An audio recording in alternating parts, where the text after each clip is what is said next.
You might know this plant as Dusty Miller, but it's also known as silver ragwort. They're a great plant for full sun containers or in-ground beds. Hey everybody, Sean and Allison here from Spoken Garden. Today it's Plant Chat Friday, and we're going to talk to you about how to care for your Dusty Miller plants. Yeah, it's a super versatile plant for any season, so it's really cool. We can't wait to tell you about it. But before we get to all that, go ahead and hit that subscribe button down below so you don't miss out on every daily video. So guys, here we are.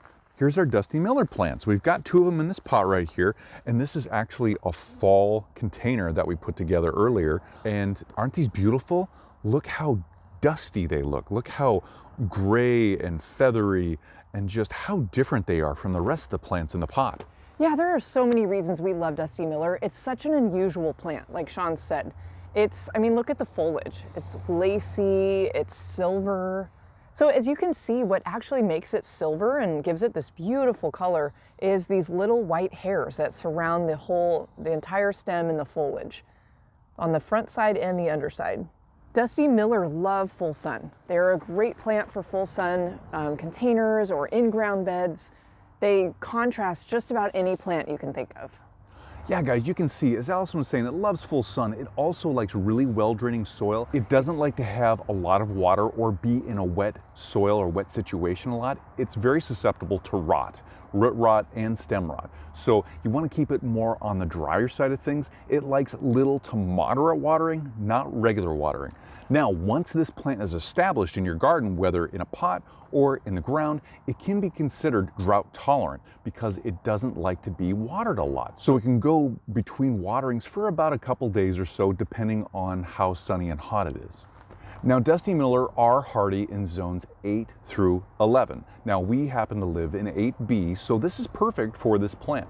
Dusty Miller is also sold as an annual, but in our climate and zones 8 through 11, it's actually a perennial. It's an evergreen plant. It keeps its foliage year-round if it's hardy in your zone. So this is a great benefit to have this plant in your garden, especially if you can have it year-round. You might know this plant as Dusty Miller, but it's also known as silver ragwort. Now, this particular plant is actually Dusty Miller silver dust. That's the actual cultivar. Its species name is Senecio cinerea, and it's been known in the past as Senecio maritimus.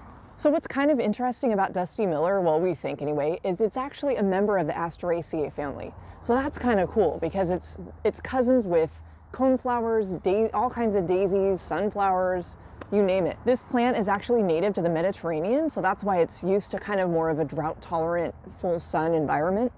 And it actually produces flowers. You may have Dusty Miller in a container or in the ground, and I'm wondering if you've ever seen it flower. They actually have these long, kind of yellow, stemmy-looking flowers. They're not the most attractive, and you can just clip them off. You don't have to. You can leave them, let them bloom. We've done that before. But a lot of people like to snip them off because they just want to grow this for the foliage, which is what Dusty Miller is really known for, right? It's foliage. So another thing to consider with Dusty Miller is its mature size. Right now, these are kind of immature plants. These were just planted earlier this fall. But once they thrive and grow to mature size, they can be a foot tall, so 12 inches by 12 inches wide. So if you're going to put these in the ground, you really want to be mindful of spacing because you want to make sure the plants don't crowd each other out. They need to have airflow because they're susceptible to rot. Now we're in our backyard. This is a completely different container. This Dusty Miller was planted with what we have back here is a Dracaena. It's a Dracaena plant. It's kind of a tropical type of plant, but it's still hardy in our area. This Dusty Miller, it's a little bit older. You can see too in here, we've actually cut this back a couple times. And what's going on here is, here's where we made our cuts. It does get woody as it gets older. And this shows you that this is a perennial plant. It's actually a perennial plant where it's actually zoned to be hardy. So before we pruned this plant, it actually was growing for a number of years. It was growing out and it just kind of swooped down and came back out. So we pruned it back to give it more of a shape earlier this spring. And now you can see it's redistributed all that growth after being pruned up to this new growth up here. And doesn't that look good? Something to keep in mind though for Dusty Miller is all the plant parts are poisonous if definitely ingested. And for some people, it can also be a little bit toxic and it can have a skin irritation reaction to some people. So you just want to make sure you're handling it with gloves and you do not want to ingest any part of this plant or your animals, any pets. Keep them away from this. Don't let them chew on it. Dusty Miller is so versatile, like we said earlier. You can put it in containers, you can put it with just about any plant. So guys, for companion plants, it's a very versatile plant. So just make sure that any plants that it's planted with love full sun, like well-draining soil, and can tolerate a little bit to moderate watering, but don't like a lot of water. I love Dusty Miller. We both do. It's such a beautiful contrast in our garden and against so many plants. We love seeing it against blues and purples, but even yellows or oranges. So there are so many options for planting and using this plant in your landscape.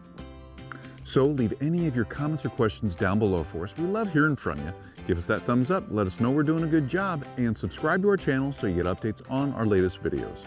We'll be back tomorrow with our next daily video, so come on back to see what we're up to and have a great day ahead, you guys. Have a great day, everybody. Bye, everybody. Bye-bye.